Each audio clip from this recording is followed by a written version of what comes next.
नमस्ते दोस्तों। आज हम इंडियन खाने के दिल में जाएंगे। हम बना रहे हैं दाल तड़का, एक ऐसी डिश जो मेरे दिल के बहुत करीब है। ये सिंपल है, फ्लेवरफुल है और प्यार से भरी हुई है। आइए साथ मिलकर बनाते हैं। मसालों की खुशबू आपकी किचन में फैल जाएगी, तड़के की आवाज आपको मुस्कुरा देगी और स्वाद बिल्कुल घर जैसा। हर दाल तड़का की शुरुआत होती है दाल से। ये छोटे छोटे पोषण के भंडार होते हैं। मेरी दादी माँ हमेशा कहती थी, दाल खाने से शरीर मजबूत बनता है। आज हम लाल मसूर की दाल का इस्तेमाल करेंगे। ये जल्दी पक जाती है और एक क्रीमी टेक्सचर देती है। याद रखें, इन्हें अच्छे से धोना है। इससे अशुद्धियां दूर होती हैं और एक साफ स्वाद मिलता है। तड़का इस डिश की जान होती है। ये स्वाद का एक ऐसा धमाका है जो इंद्रियों को जगा देता है। हम एक पैन में घी गरम करके शुरू करेंगे। घी दाल में एक शानदार खुशबू और स्वादिष्टता देता है। इसके बाद हम अपने मसाले डालेंगे, जीरा, राई और सूखी लाल मिर्च। इन मसालों की छटपटाहट मेरे कानों को संगीत जैसी लगती है। अब मेरे सीक्रेट ट्विस्ट के लिए एक चुटकी हींग। इस मसाले में एक अनोखी खुशबू होती है। यह स्वाद में एक गहराई जोड़ता है जो बस लाजवाब है। हींग के साथ हम कटे हुए प्याज, अदरक और लहसुन डालते हैं। ये खुशबूदार चीजें हमारी दाल के लिए एक सुगंधित बेस बनाती हैं। किचन अब एक मनमोहक सुगंध से भर गई है। भाग 5, थोड़ा धीरे पकाएं, जादू होने दें। खाना पकाने की प्रक्रिया में धैर्य और समय का महत्व है। जब हम धीमी आंच पर पकाते हैं तो हर सामग्री का स्वाद और सुगंध पूरी तरह से उभर कर आता है। हम अपनी धुली हुई दाल को पैन में डालते हैं। यह एक साधारण प्रक्रिया है, लेकिन इसमें भी एक खासियत है। दाल को अच्छे से धोना और फिर उसे पैन में डालना, ये एक तरह का रिवाज है जो पीढ़ियों से चला आ रहा है। फिर हम इसमें पानी डालते हैं और इसे उबलने देते हैं। पानी का सही मात्रा में होना बहुत जरूरी है ताकि दाल अच्छी तरह से पक सके। जैसे ही पानी उबलने लगता है, दाल में एक नई जान आ जाती है। हर गुजरते मिनट के साथ स्वाद घुलते जाते हैं और गहरे होते जाते हैं। मसालों का मिश्रण दाल में घुलकर उसे और भी स्वादिष्ट बना देता है। ये एक धीमी प्रक्रिया है, लेकिन इसका परिणाम अद्भुत होता है। जैसे ही दाल पकती है, ये एक कहानी कहती है। ये कहानी है हमारे परंपराओं की, हमारे संस्कारों की और हमारे परिवार की। दाल का हर बुलबुला, हर उबाल एक नई कहानी बयां करता है। धैर्य, प्रेम और खाना पकाने की खुशी की कहानी। जब हम दाल को धीरे धीरे पकाते हैं तो उसमें हमारा धैर्य और प्रेम झलकता है।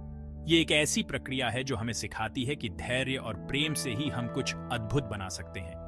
इसकी खुशबू ही आपके दिल को खुश करने के लिए काफी है। जब दाल पकती है तो उसकी खुशबू पूरे घर में फैल जाती है। यह खुशबू हमें हमारे बचपन की याद दिलाती है, जब हमारी माँ और दादी इसी तरह से दाल पकाती थी। यह खुशबू हमें हमारे घर की याद दिलाती है और हमें यह एहसास कराती है कि हम कितने भाग्यशाली हैं कि हमें यह स्वादिष्ट भोजन मिल रहा है। भाग 6, मेरी दादी माँ की रसोई से सुझाव।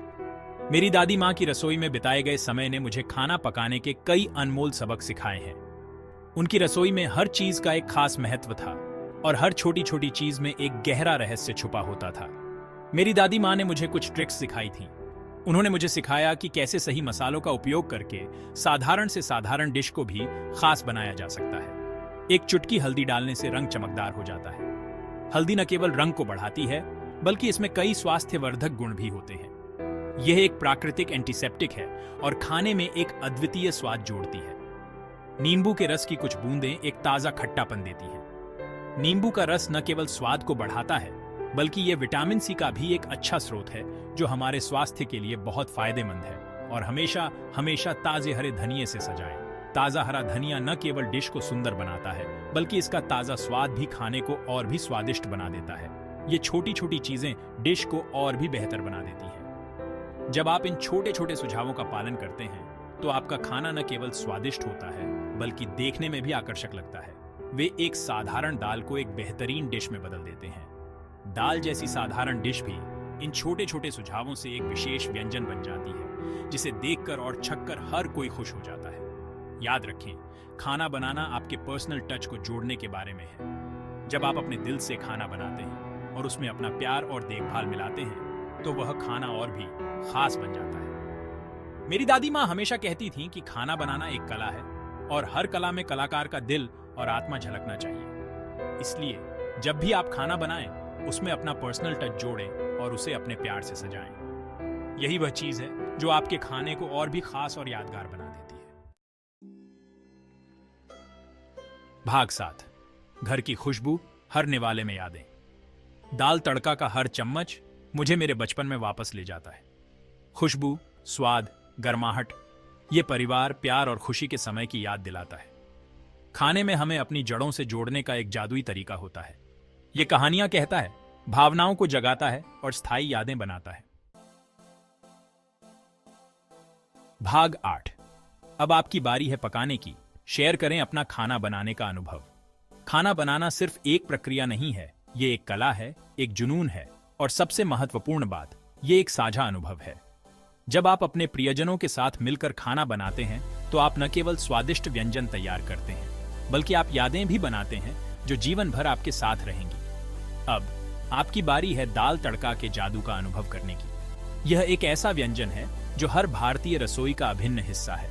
इसकी खुशबू, इसका स्वाद और इसका रंग रूप सब कुछ मिलकर इसे एक अद्वितीय व्यंजन बनाते हैं। जब आप इसे बनाते हैं तो आप भारतीय संस्कृति और परंपरा का एक हिस्सा बन जाते हैं। मेरी रेसिपी ट्राई करें और अपने खाना पकाने के अनुभव को मेरे साथ शेयर करें। यह रेसिपी सिर्फ एक गाइडलाइन है, आप इसे अपने स्वाद और पसंद के अनुसार बदल सकते हैं। अगर आपको मसाले ज्यादा पसंद हैं तो आप और मसाले डाल सकते हैं। अगर आपको कम तीखा पसंद है तो आप मसालों की मात्रा कम कर सकते हैं। यह रेसिपी आपके लिए है, इसे अपने तरीके से बनाएं। अपने सोशल मीडिया पोस्ट पर मुझे टैग करें। जब आप अपने बनाए हुए व्यंजन की तस्वीरें और वीडियो शेयर करते हैं तो आप न केवल अपने अनुभव को साझा करते हैं, बल्कि आप दूसरों को भी प्रेरित करते हैं। आपकी पोस्ट देखकर और लोग भी इस रेसिपी को ट्राई करने के लिए प्रेरित हो सकते हैं। मैं आपके बनाए हुए खाने को देखने के लिए उत्सुक हूँ। आपकी रचनात्मकता और आपके प्रयासों को देखकर मुझे बहुत खुशी होगी। हर किसी का खाना बनाने का तरीका अलग होता है और यह विविधता ही इसे और भी खास बनाती है। आइए खाने की भाषा के माध्यम से जुड़ें। खाना एक ऐसी चीज है जो हमें एक साथ लाती है, चाहे हम कहीं भी हों। जब हम एक साथ खाना खाते हैं तो हम सिर्फ भोजन नहीं साझा करते, हम अपनी कहानियां, अपने अनुभव और अपनी खुशियां भी साझा करते हैं। आइए खाना पकाने के अपने प्यार को साझा करें और मिलकर कुछ खास बनाएं। जब हम अपने प्यार और जुनून को साझा करते हैं तो हम एक दूसरे के करीब आते हैं। तो चलिए इस दाल तड़का की रेसिपी को ट्राई करें और अपने अनुभव को मेरे साथ और अपने दोस्तों के साथ साझा करें। मिलकर हम एक खूबसूरत और स्वादिष्ट यात्रा पर निकलते हैं। भाग 9, अगली बार तक और भी स्वाद और कहानियां आपका इंतजार कर रही हैं। आज मेरी रसोई में मेरे साथ जुड़ने के लिए धन्यवाद। मुझे आशा है कि यह रेसिपी आपके लिए खुशी और गर्मजोशी लाएगी। मेरे खाने की यात्रा से और भी स्वादों और कहानियों के लिए बने रहे। तब तक हैप्पी कुकिंग। आपकी रसोई हमेशा प्यार, हंसी और स्वादिष्ट भोजन की खुशबू से सराबोर रहे। भाग 10, आखिरी शब्द, खाने की भाषा। खाना सिर्फ पेट भरने की चीज नहीं है, यह उससे कहीं अधिक है। यह एक सार्वभौमिक भाषा है जो लोगों को एक साथ लाती है। यह संस्कृति, परंपरा और जीवन की साधारण खुशियों का उत्सव है। तो आगे बढ़ो, प्यार और जुनून से खाना बनाओ और अपनी बनाई हुई डिश को दुनिया के साथ साझा करो, खुशी से।